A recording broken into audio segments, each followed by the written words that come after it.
Hello everyone, this is Marco and welcome back to my channel. Today we're starting a new series, but first I would like to recap my rubber saws project and briefly explain what it is. The aim of this project is to kind of bring back the rubber feel of the original Jurassic Park toys made by Kenner in the 90s, but with a more modern look and approach to them. So I set myself this challenge. I wanted to recreate the most screen accurate rubber figures you can find. At the beginning of my quest, I started with this first generation rubber saw. That was basically just a prototype. Then I quickly moved to the second generation of rubber saws, which featured articulated limbs, a voice box, and different variations in design. So I tried to make them look like actual toys, but obviously every single figure is handmade, which made making them look like they were manufactured much harder of a challenge. Thanks to all of you and your support, this project has gained a lot more popularity,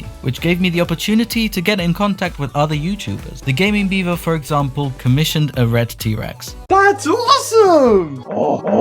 This gave me the boost to actually make more figures, including baryonyx and different versions of raptors. As of now, I have quite a few other dinosaurs in the works, including a Dilophosaurus that spits water, so stay tuned for that. But at the moment, my latest figure is this rubber Spinosaurus. I decided I didn't like my previous T-Rexes. They were a bit too small and the sculpt wasn't as detailed as I wanted it to be. I thought I can do better than that. So here I am today with this video introducing the new rubber saws Tyrannosaurus Rex. This time properly in scale with the Spinosaurus and sculpted with much finer detail. I took my time, and if you want to know how long just this video took to make, watch till the end. Right, that's enough of that. Let's start. In this video, I'll be using the following products. Links are in the description.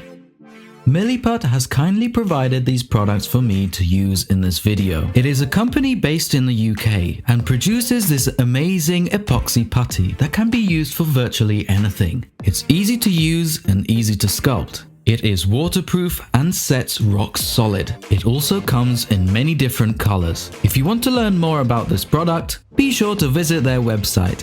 I always make sure I paint my figures with Artesa's premium acrylic paints. Honestly guys, the quality of this paint is really good, so I suggest you check the links in the description to find out more and order some for yourself. I'll be using masking tape, PVA glue, sculpting tools, paintbrushes, lots of super glue, tons of time and lots of patience, and a glass of water. Now we're all set, we can start this project.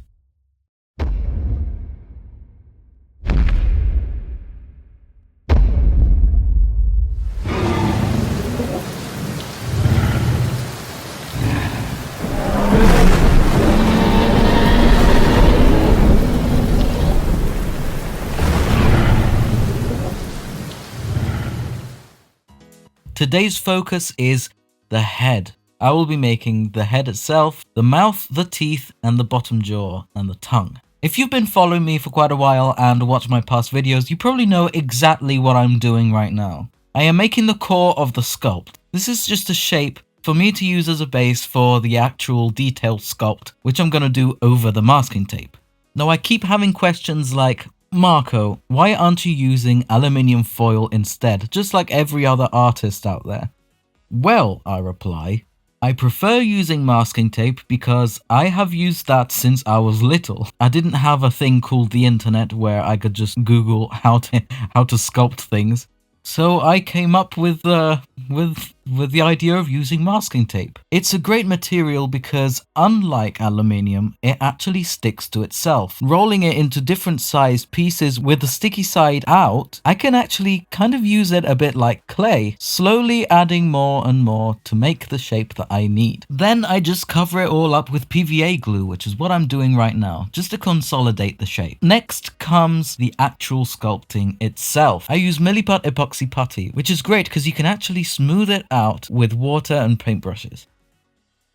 To sculpt all the finer details, I use cocktail sticks or toothpicks. For example, I'll show you on this piece of plasticine. With the stick's fine tip, you can carve each scale and wrinkle individually. But this time round, to help me further, I decided to make my own tools. These things right here help me make every single scale, and each tool is a different size. I basically took an old paintbrush and glued on the end, instead of the brush, the tip of a pipette. Obviously, the inside of a pipette is hollow, and if you press it onto, for example, a piece of plasticine, it creates a rough circle shape, which is ideal for making tiny scales. I also made these texture pads or texture rollers, which helps make skin texture a lot faster than the previous techniques. These texture rollers work especially well on larger surfaces. To make one of these texture rollers, I used a ball of milliput and carved each individual scale with either a cocktail stick or the end of a paintbrush. What you want to do is press the tool to kind of create little craters in the milliput. Then I glued a stick on the back, once it's dried obviously. You can either use a thicker cocktail stick or the handle of an old paintbrush. These are just some tips and tricks to help you texture your dinosaur. It works really well and looks quite realistic. You're probably asking yourselves, what is milliput and how does it work? Now, it is an epoxy putty comprised of 2 parts, which you mix together thoroughly until it's all mixed in properly and looks homogeneous. Then it becomes this kind of magical clay that turns into plastic. Once cured, which takes about 4 hours maximum, with a working time of about an hour, it becomes pretty hard, rock solid if I may say. It is still brittle. For example, if you drop it on the floor, it can break, but it is quite resilient nonetheless. So what I'm doing right now is I'm covering the masking tape with milliput. I'm just bulking out the shapes a little bit to make them as close to the actual reference pictures I've got, and then I'll move on to the texturing. As I mentioned earlier, the working time is about an hour before it starts turning a little bit too hard to work with. So I suggest you start with a small area first. Here I'm using the cocktail stick to kind of refine the shapes a little bit, make the skull fenestra pop out a little bit to make it look like the skin is sitting on the skull. So what you'll see in this video is me sculpting an area, and texturing it, making it look like it's finished, and then moving on to another part and finishing that bit and then carrying on like that. It kind of reminds me a bit of how frescoes are made. Because of the nature of the materials, frescoes need to be painted in sections. This is basically a very similar concept. Right now I'm using a paintbrush dipped in water to smooth out the shape. So sculpting each section basically happens in 3 steps. The first is to actually make the base shape with a milliput covering the masking tape. The second is smoothing it out, usually with a paintbrush. Then the third is texturing with either a cocktail stick or the tools that I showed you earlier. I'll be using a combination of both. Right now I am scoring the lines of the folds in the skin. I'm also using the back of the paintbrush to kind of neaten it all up, and then I smooth it out again. I'm basically repeating this procedure over and over, scoring and then smoothing it out with water, and adding more detail with the other tools, and then smoothing it out with water. I tend to smooth my sculpts a lot because it makes the shapes look more organic. You want to try your best to make your sculpts look as organic as possible. The more organic the sculpt looks, the more realistic and the more natural it is. Obviously, this works really well for sculpting realistic models of living creatures. Right now, I am defining each and every single scale of the lips. On this T-Rex, there are some lines that are supposed to be folds in the skin that start from the bottom of the lip and go up towards the top of the snout. Then I smooth it out again with water. You see how repetitive each part is? It's just a case of putting in the detail and then smoothing it out again. I don't want to repeat myself, but that's basically it. I think from now on I'll only talk when necessary, otherwise I'll just keep repeating myself.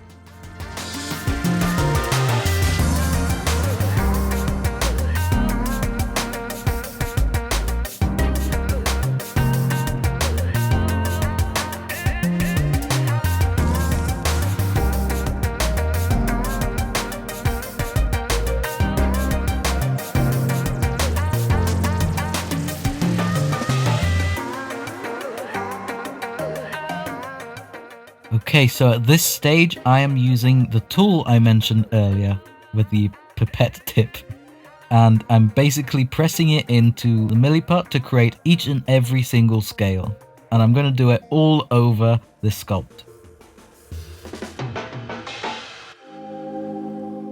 Then I add a few more lines just to make it look a bit more natural.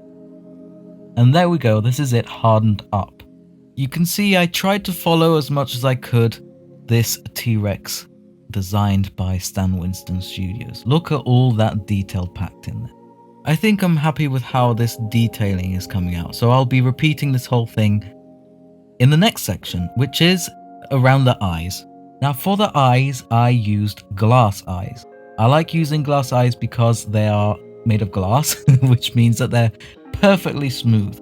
If I was to sculpt the actual eyeballs with milliput, it wouldn't be as perfect as those glass eyes. So I'll be adding those in later. First, I am building the shape around again with milliput, basically repeating the whole process that I described earlier, which is adding milliput, refining the shape, then smoothing it out, then adding the details with a cocktail stick and the scale tool that I made, and then smoothing it out, and then adding more detail, and then smoothing it out. That's basically it.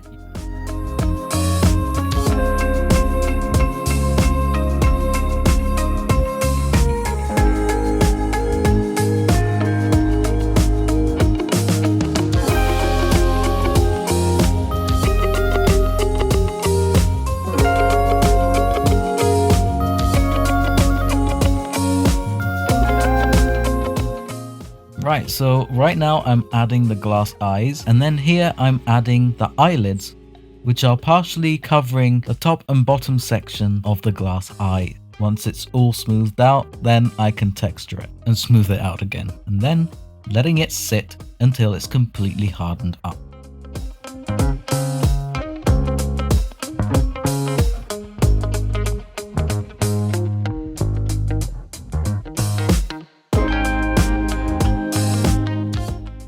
So this is the head completely smooth without any texture. This is texturing time, and I'll be using those scales tools that I mentioned earlier.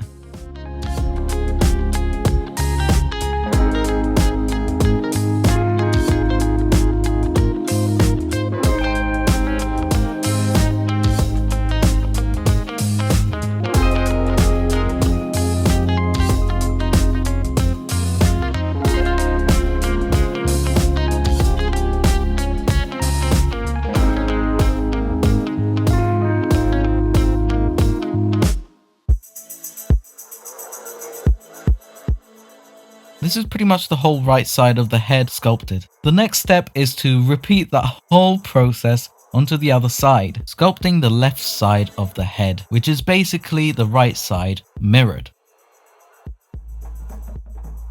Once that was done, I sculpted each tooth. And with the remaining milliput that I mixed, I sculpted a tongue.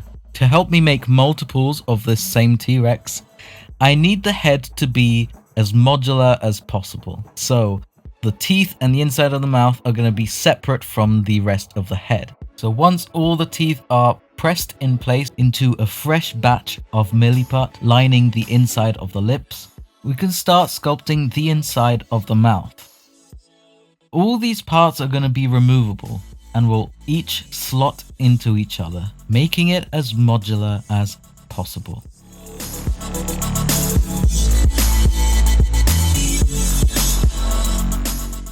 Here I made those nasal holes that connect to the actual nostrils.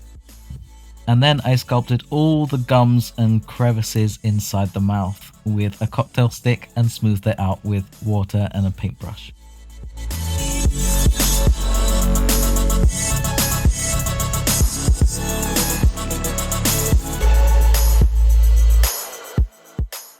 Okay, so once that's all hard and dry, I took apart all the bits and then made sure that they all slot together properly.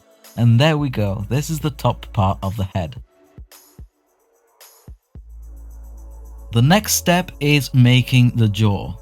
It is the exact same procedure as earlier, so masking tape and then milliput and then sculpting all the details and such.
Once one side is complete, sculpt the other side, and then I did the exact same thing with the teeth and the inside of the bottom jaw.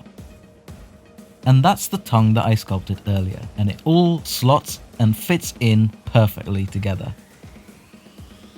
Once I'm happy with the sculpt itself, it is technically ready to be molded. Each individual part will be molded separately. I added some grey paint, by the way, just to have an idea of how the texture looked like once it had a coat of paint. On the back, I added a temporary hinge to simulate how the chomping action would work. And that's pretty much it for the head. In the next episode, I'll be sculpting the body. Then I think the episode after that will be the limbs.